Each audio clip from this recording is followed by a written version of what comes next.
নবম ও দশম শ্রেণীর শিক্ষার্থী সবার প্রতি রইল শুভ কামনা। আশা করি সবাই কুশলে আছো। এখন এখানে দেখো 24 নম্বরের 13.2 নম্বরের অঙ্ক, এটাও সিকিউ দেওয়া আছে। কোন ধারার n-তম পদ হলো 2n-4, বলছে ধারাটি নির্ণয় করো। তাহলে দেখো বন্ধুরা, আমাদের এখানে দেওয়া আছে কি, দেওয়া আছে ধারাটির n-তম পদ is equal to 2n-1 -4। আচ্ছা, n is equal to 1 2 3 ইত্যাদি বসাইয়া দেখো তো বন্ধুরা, তাহলে ধারাটির প্রথম পদ কত? অতএব ধারাটির প্রথম পদ সমান কত? a is equal to 2 into 1 minus 4, this is equal to -2। ধারাটির দ্বিতীয় পদ সমান কত? দেখো 2 into 2 minus 4 is equal to 0। ধারাটির তৃতীয় পদ 2 into 3 minus 4, তাহলে 3 দুগুণে 6, 6 থেকে 4 চলে গেলে থাকলে হলো 2। ধারাটির চতুর্থ পদ 2 into n সমান হলো 4 minus 4, 4 দুগুণে 8 সমান হলো 4। এখন দেখো তো বন্ধুরা, এইভাবে ধারাটির বিভিন্ন পদ আমরা বের করতে পারি। আচ্ছা, যদি বের করতে পারি তাহলে দেখো তো বন্ধুরা, ধারাটি কি হয়। যদি বের করতে পারি তাহলে ধারাটি কি হয়? অতএব নিম্ন ধারাটি খুব সহজ জিনিস। অতএব ধারাটি হলো সমান -2 +0 +2 +4 প্লাস ইত্যাদি ইত্যাদি। এই হলো আমাদের ধারা। এখন আমার ক প্রশ্নটা হয়ে গেল। দেখো বন্ধুরা, খ প্রশ্নটার দিকে খেয়াল করো। ধারাটির দশম পদ এবং প্রথম 20টি পদের সমষ্টি নির্ণয় করো। তাহলে দেখো, খ ধারাটির উদ্দীপক হতে পাই, দেখো এখানে লিখি, উদ্দীপক হতে পাই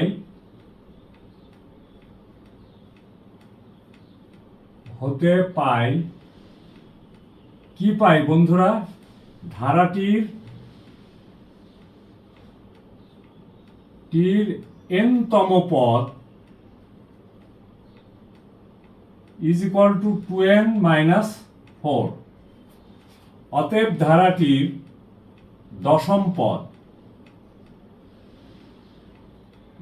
পদ কত হয় বন্ধুরা? দেখো 2 গুণ 10 -4, তাহলে কত হলো?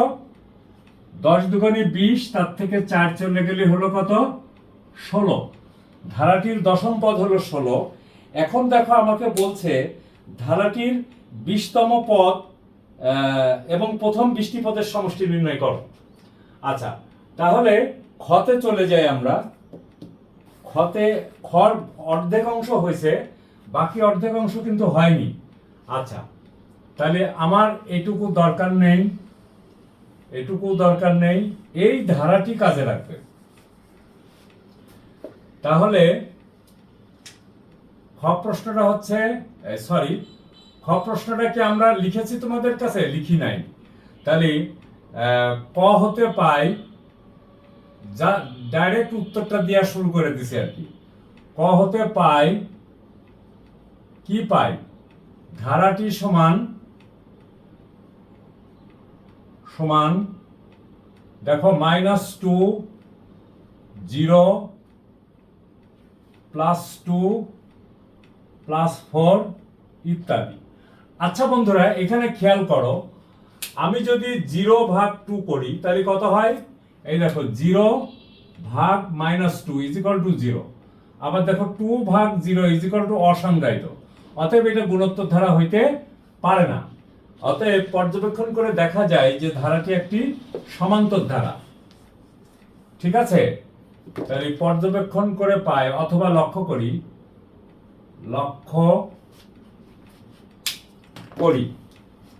কি লক্ষ্য করি বন্ধুরা?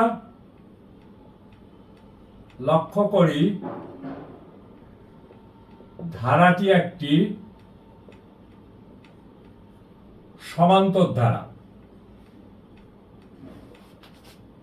ধারা যার প্রথম পদ a ইজ ইকুয়াল টু -2, সাধারণ অন্তর d is equal to 0 -2 is equal to কত? 2। দেখো বন্ধুরা, আমরা এটা পেয়ে গেলাম। এখন আমরা জানি কোন সমান্তর ধারার, আমার এখানে প্রশ্নটা কি বলছে? প্রশ্নটা দেখো, বলছে ধারাটির প্রথম 20টি পদের সমষ্টি। তাহলে সমান্তর ধারার প্রথম n সংখ্যক পদের সমষ্টি কত? Sn is equal to twice n/2 into twice a plus n-1 into d। Clear হয়েছে বন্ধুরা? আমরা জানি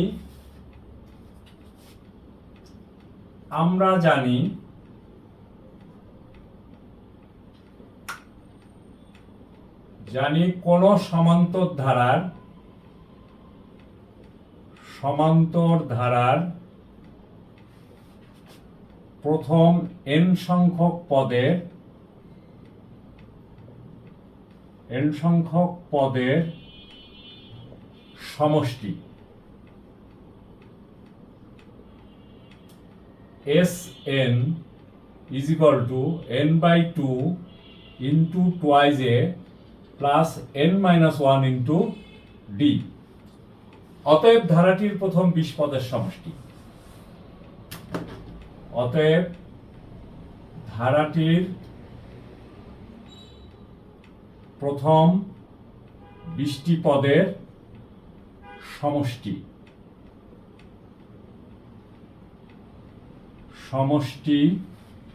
is equal to S12 is equal to 20 divided by 2 into 2a। a সমান হলো -2 plus n-1 into d 20 - 1 into d। d is equal to কত আসছে? d আসছে 0 into হলো 2। তাহলে কত আসছে? 10 - 4 19 দুগুণে 38। তাহলে হলো 10 into 34 সমান হলো 340। অতএব অ্যান্সার হলো কত বন্ধুরা? অ্যান্সার হলো 340। অর্থাৎ ধারার এভাবেও লিখতে পারো অথবা এভাবেও লিখতে পারো যে ধারাটির প্রথম 20টি পদের সমষ্টি হলো কত? 340। ক্লিয়ার হয়েছে বন্ধুরা? 340। এখন দেখো গ প্রশ্নটা আমাদের কি বলছে। আমরা তাহলে এটা মুছে ফেলি।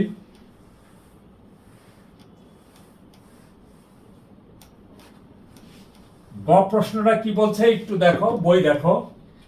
গ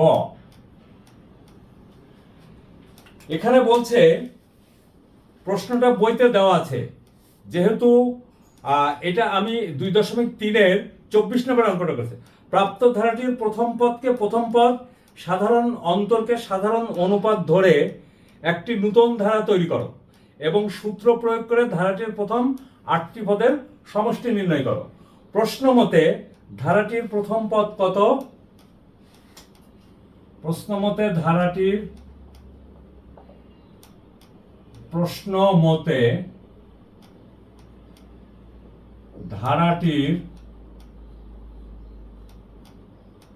প্রথম পদ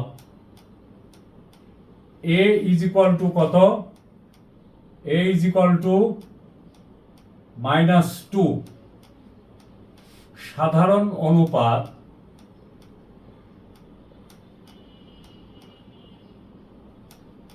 অনুপাত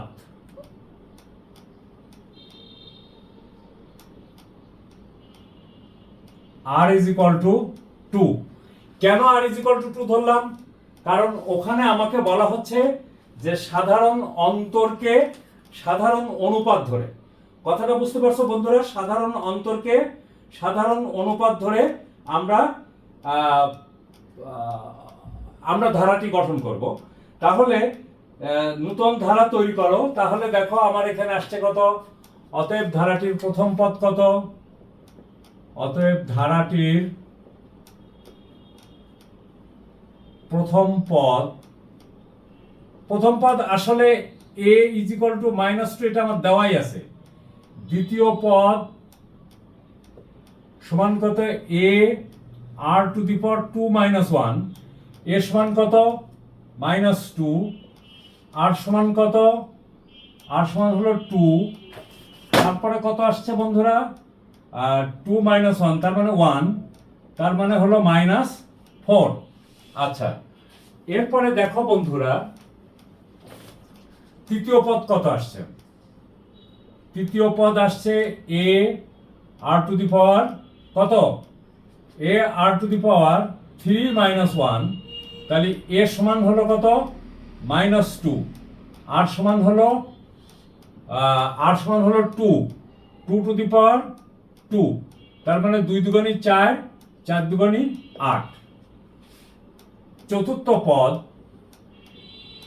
a r to the power 4 - 1 is equal to দেখো -2 into 2 to the power 3, 8 দুগুণে -16। এইভাবে এটা চলতে থাকবে। অতএব ধারাটি হলো কত, অতএব ধারাটি সমান -2 -4 -8 -16 এরকম ভাবে চলতে চলতে থাকবে।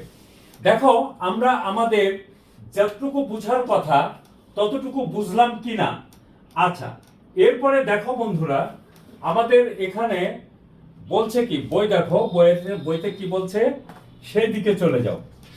বইতে দেখো বলছে যে ধারাটির প্রথম 20টি পদের সমষ্টি নির্ণয় করো।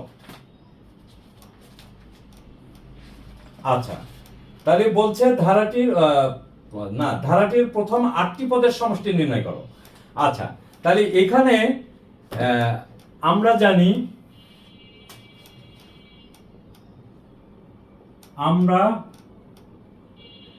জানি কি জানি বন্ধুরা, কোন গুণোত্তর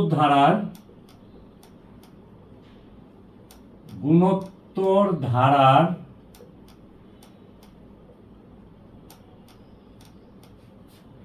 প্রথম n সংখ্যক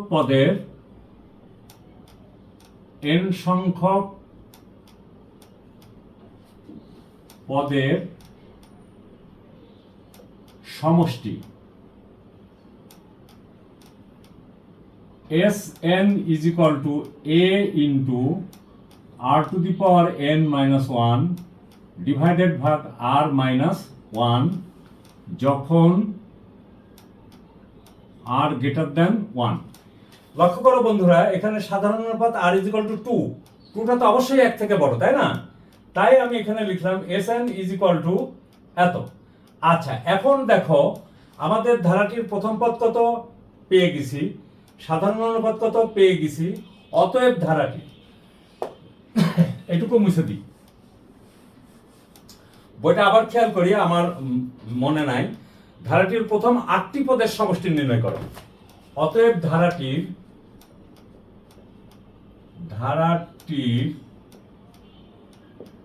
প্রথম 8টি পদের সমষ্টি S8 is equal to দেখো a সমান হলো -2, সেকেন্ড ব্র্যাকেট দিই, r এর মান হলো 2, 2 to the power n, n সমান কত 8, -1 ডিভাইডেড ভাগ 2 মাইনাস 1।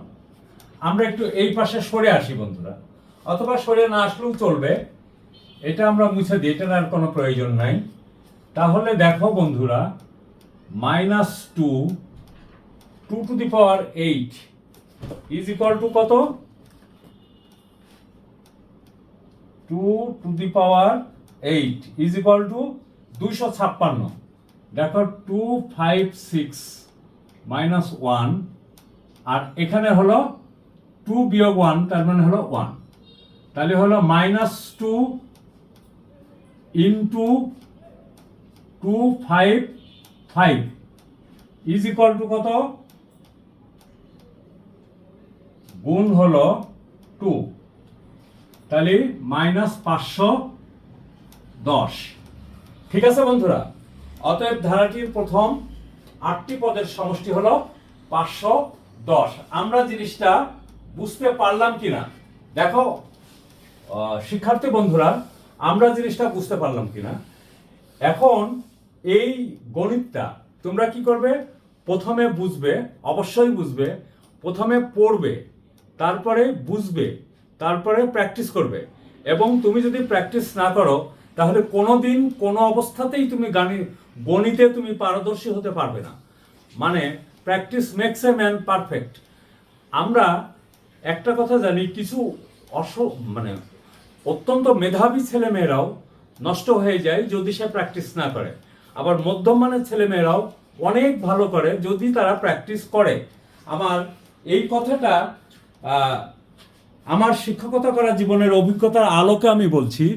তো বন্ধুরা, তোমরা সবাই ভিডিওটা দেখো, দেখার সময় পরিপূর্ণটা দেখো। যেখানে বুঝবে না সেখানে স্টপ হয়ে যায়, আবার বোঝার চেষ্টা করবে। এবং এটা সম্পূর্ণভাবে বোঝার পরে কি করবে বন্ধুরা? সম্পূর্ণ বোঝার পরে তুমি প্র্যাকটিস করবে। প্র্যাকটিস করার পরে কি করবে? দেখবা তোমার কোনো সমস্যা নাই। তোমরা নিজেরা দেখবে, বন্ধুদের মাঝে শেয়ার করবে, কমেন্ট করবে, লাইক করবে, যাতে আমি আরও সুন্দর করে তোমাদের মাঝে যে কোনো গাণিতিক সমস্যা উপস্থাপন করতে পারি। থ্যাংক ইউ বন্ধুরা, সবাই ভালো থাকো ও সুস্থ থাকো।